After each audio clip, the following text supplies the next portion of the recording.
ಗೊತ್ತಲ್ಲ ಶಾಬಾದ್ರಿ ಅವರೇ, ಅಧ್ಯಕ್ಷರು ಕಾರ್ಯದರ್ಶಿಗಳೇ, ಹಾಗೂ ವೇದಿಕೆಯಲ್ಲಿ ಗೊತ್ತಾಗಿರ್ತಕ್ಕಂಥ ಎಲ್ಲ ಗೌರವಾನ್ವಿತ ಅತಿಕ್ರಮಣದಾರರ ವೇದಿಕೆ ಎಲ್ಲ ಅತಿಕ್ರಮಣದಾರರ ಬಂಧುಗಳೇ, ತಾಯಂದಿರೇ, ಮಿತ್ರರೇ ಮತ್ತು ಪತ್ರಿಕಾ ಮಿತ್ರರೇ, ಇವತ್ತು ಕೊಟ್ಟಂತ ಅರ್ಜಿಗಳು ಎಲ್ಲ ಎಸಿಗಳು ಸಹ ವಿಭಾಗೀಯ ಮಟ್ಟದಲ್ಲಿ 70ಕ್ಕೆ ಬಂದ ಅರ್ಜಿಯನ್ನು ಎಲ್ಲ ರಿಜೆಕ್ಟ್ ಮಾಡಿದ್ದಾರೆ. ಅದು ಅರಣ್ಯ ಹಕ್ಕು ಕಾನೂನಿಗೆ ವ್ಯತಿರಿಕ್ತವಾಗಿ ಮಾಡಿದ್ದಾರೆ. ಅಲ್ಲ ತಂದ ಕಡೆ ಗಾಡಿಯನ್ನು ಹಿಡಿದಾಕೋದು ಇಂಥದೆಲ್ಲ ಮಾಡ್ತಾ ಇದ್ದಾರೆ. ಅದರಲ್ಲಿ ಹೆಚ್ಚಾಗಿ ನಮ್ಮ ಭಟ್ಕಳದಲ್ಲಿ ಒಬ್ಬ RF ಬಂದಿದ್ದಾರೆ. ಮೊನ್ನೆ ವಾರ್ನಿಂಗ್ ಕೊಟ್ಟು ಹೇಳಿದ್ದೇವೆ, ಇದೇ ರೀತಿ ನಿಮ್ಮ ಇದು ಮುಂದುವರೆದ್ರೆ ಒಂದ್ ದಿವಸ ಜನ ಬೆರ್ಸಾಡ್ ಹೊಡಿತಾರೆ ನಿಮ್ಗೆ ಅಂತ. ಅಷ್ಟೇ ಅಲ್ಲ, ನಮ್ಮ ನಾಯಕರಾದ ದೇಶಪಾಂಡೆರಿಗೂ ಮಾತಾಡಿದ್ದೇನೆ, ದಯಮಾಡಿ ಜಾಗ ಕೊಡೋದು 4 ದಿನ ಹೆಚ್ಚು ಕಡಿಮೆ ಆದ್ರೂ ಅಡ್ಡಿಲ್ಲ, ಇಂಥ ಕಳ್ಳ ಅಧಿಕಾರಿಗಳನ್ನ ಕೂಡಲೇ ಬೀದರ್, ಗುಲ್ಬರ್ಗ, ರಾಯಚೂರಿಗೆಲ್ಲರೂ ಕಳಿಸ್ಕೊಡಿ ಅಂತ ಹೇಳಿದ್ದೀವಿ. ನಮ್ಮ ರವೀಂದ್ರನಾಥ್ ನಾಯ್ಕರು ಮಾತಾಡಬಹುದು. ನಾನೊಂದು ಮಾತು ಕೇಳ್ತೇನೆ. ಆಗುಂಬೆಯ ಮಾಲಂದೂರು ಬಾಳೆಹಳ್ಳಿಯಲ್ಲಿ 70 ಪಟ್ಟ ಕೊಡ್ಲಿಕ್ಕೆ ಆಗ್ತದೆ. ಸಾಗರ ಶಿವಮೊಗ್ಗದಲ್ಲಿ 80% ಜನರಿಗೆ ಪಟ್ಟ ಕೊಡ್ಲಿಕ್ಕೆ ಆಗ್ತದೆ ಅರಣ್ಯ ಹಕ್ಕು ಕಾನೂನಿನಲ್ಲಿ. ಉತ್ತರ ಕನ್ನಡ ಜಿಲ್ಲೆಗೆ ಯಾಕೆ ಕೊಡ್ಲಿಕ್ಕೆ ಆಗುದಿಲ್ಲ? ಹಾಗಾದ್ರೆ ಶಿವಮೊಗ್ಗ DC ಕಲ್ತದ್ದೇ ಬೇರೆ, ಈ ನಮ್ಮ ನಕುಲ್ ಸಾಹೇಬ್ರು ಪೊಲೀಸ್ ಅಧಿಕಾರಿಗಳ ತಾವು ಇವತ್ತು ಜಿಲ್ಲಾಧಿಕಾರಿಗಳ ಹತ್ರ ಹೋಗಿ ಅಥವಾ ADC ಹತ್ರ ಹೋಗಿ ಕೇಳಬೇಕು. ಅನ್ಯಾಯವಾಗಿದೆ, ಅವರು ಅತಂತ್ರರಾಗುವ ಸ್ಥಿತಿಯಲ್ಲಿದ್ದಾರೆ. ಅವ್ರ ಬಗ್ಗೆ ರಾಜ್ಯ ಮಟ್ಟದಲ್ಲಿ ಒಟ್ಟಿಗೆ ಮಾತಾಡಿ ಈ ಉತ್ತರ ಕನ್ನಡ ಜಿಲ್ಲೆಯ ಬಡ ಅತಿಕ್ರಮಣದಾರರ ಸಮಸ್ಯೆಯನ್ನ ತಾನು ಸೋಲ್ವ್ ಮಾಡಲಿಕ್ಕೆ ಪ್ರಾಮಾಣಿಕ ಪ್ರಯತ್ನ ಮಾಡ್ತೇನೆ ಅಂತಕ್ಕಂಥ ಮಾತು ಬಂದ್ರೆ ಇವತ್ತು ಅಲ್ಲಿಂದ ಹೊರಗೆ ಬರೋಣ. ಇಲ್ದಿರಲ್ಲ ಅಲ್ಲೇ ಕೂತ್ಕೊಳ್ಳೋಣ. ಸಹ ವಿಚಾರವನ್ನು ಇಟ್ಕೊಂಡಿದ್ದೇವೆ. ಅದು ನಮ್ಮ ಜಿಲ್ಲಾಧ್ಯಕ್ಷರು, ಜಿಲ್ಲಾ ಸಮಿತಿಯವರು ತೀರ್ಮಾನ ಮಾಡ್ತೇವೆ.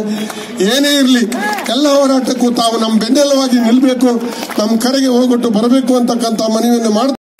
581 ಚದರ ಕಿಲೋಮೀಟರ್ ಅಲ್ಲಿ 8500 ಚದರ ಕಿಲೋಮೀಟರ್ ಅರಣ್ಯದಿಂದ ಆವೃತವಾಗಿದೆ. ಇರುವಂತ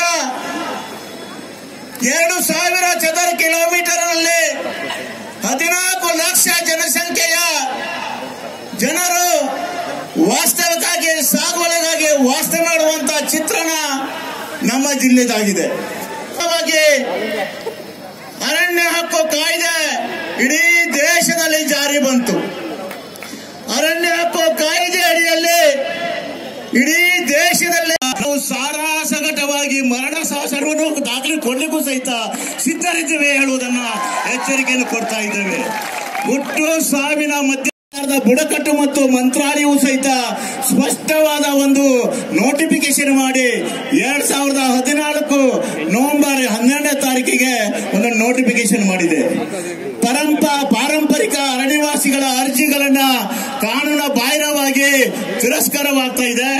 ಅರಣ್ಯ ಹಕ್ಕು ಕಾಯ್ದೆಯಲ್ಲಿ ಪಾರಂಪರಿಕ ಅರಣ್ಯವಾಸಿಗಳ ಅರ್ಜಿಗಳನ್ನ ತಿರಸ್ಕಾರ ಮಾಡುವಂತಹ ಸಂದರ್ಭದಲ್ಲಿ ರಾಂಗ್ ಇಂಪ್ರೆಷನ್ ದಿಂದ ತಿರಸ್ಕಾರವಾಗ್ತಾ ಇದೆ.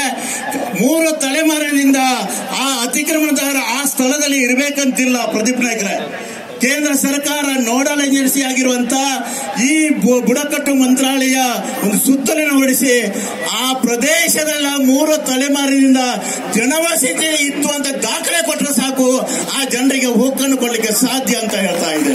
ಹಾಗಾಗಿ ಬಾಹಿರವಾಗಿ ಕಾನೂನಿಗೆ ವ್ಯತಿರಿಕ್ತವಾಗಿ ಈ ಕಾನೂನನ್ನು ಅನುಷ್ಠಾನದಲ್ಲಿ ಇವತ್ತು ಹಿನ್ನಡೆ ಆಗಿದೆ ಅಂತ ಹೇಳಿದ್ರೆ ತಪ್ಪಾಗ್ಲಿಕ್ಕಿಲ್ಲ.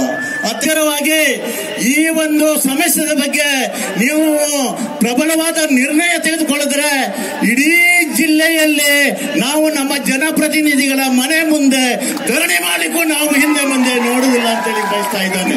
ಇದು ಬಹಳ ಮುಖ್ಯವಾಗಿರುವಂತ